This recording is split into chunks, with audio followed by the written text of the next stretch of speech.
Merhaba, ya doğruysa kanalına hoş geldiniz. Bugün 2014 yılında Malezya Hava Yolları'na ait MH370 sefer sayılı uçağının, dünya tarihinin en büyük gizemlerinden birine dönüşmesine birlikte göz atacağız. 239 yolcusuyla Kuala Lumpur'dan Pekin'e gitmekte olan bu uçak, hiçbir iz bırakmadan kayboldu.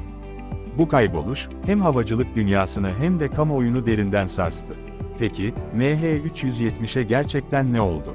Bugün, bu olayın ardındaki gerçekleri, teorileri ve komplo iddialarını inceleyeceğiz.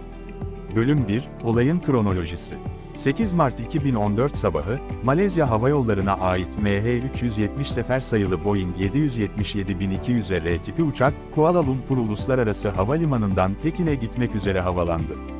Uçakta 227 yolcu ve 12 mürettebat bulunuyordu. Kalkıştan yaklaşık 1 saat sonra, uçakla yapılan son radyo teması, Vietnam hava sahasına girerken gerçekleşti.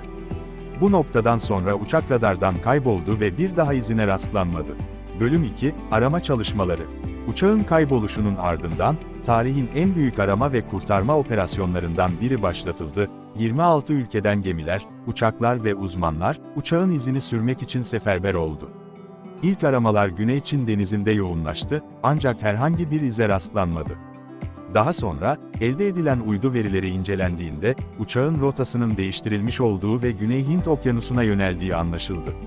Arama çalışmalarının yoğunlaştığı Güney Hint Okyanusu, dünyanın en zor ve erişilmesi güç bölgelerinden biridir. Bu bölgenin deniz tabanı, derin okyanus hendekleri ve dağ sıraları ile doludur, bu da arama çalışmalarını oldukça zorlaştırdı.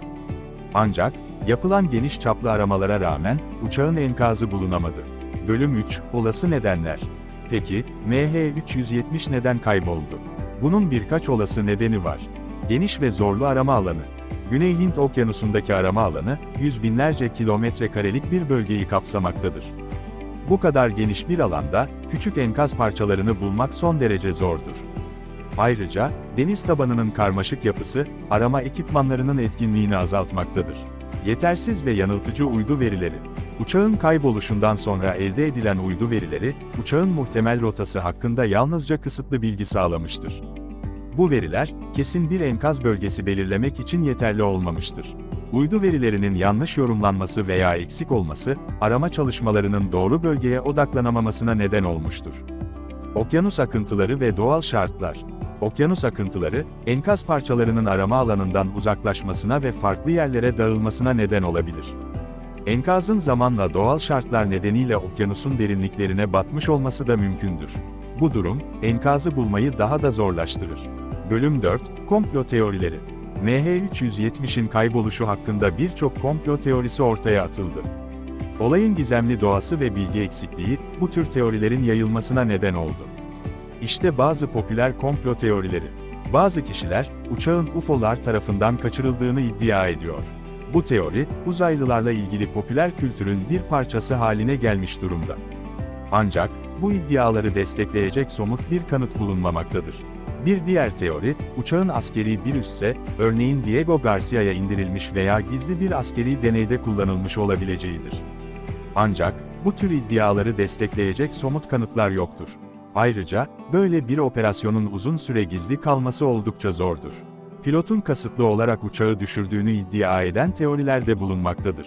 Bu teori, pilotun psikolojik durumu ve kişisel hayatıyla ilgili bazı spekülasyonlara dayanmaktadır. Ancak, bu iddiayı doğrulayacak kesin kanıtlar bulunmamaktadır. Uçağın bilgisayar sistemlerinin hackerlar tarafından ele geçirilip yönlendirildiği de iddia edilmiştir. Bu teori, modern uçakların karmaşık elektronik sistemleri nedeniyle teorik olarak mümkün olsa da, bu iddiayı destekleyecek somut bir kanıt yoktur. Enkazın bilinçli olarak gizlenmesi.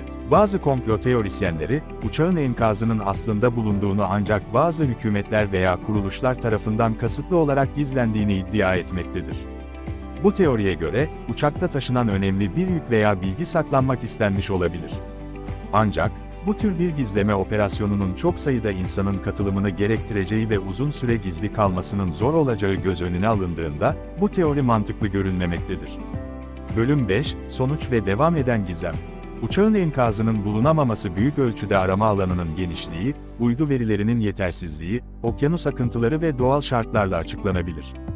Bilimsel ve objektif delillerin yokluğunda, komplo teorileri sadece spekülasyon olarak kalmaktadır.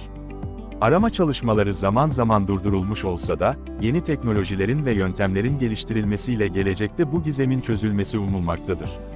MH370'in akıbeti, modern havacılık tarihinin en büyük gizemlerinden biri olarak kalmaya devam ediyor ve belki de bir gün bu sır çözülebilecek.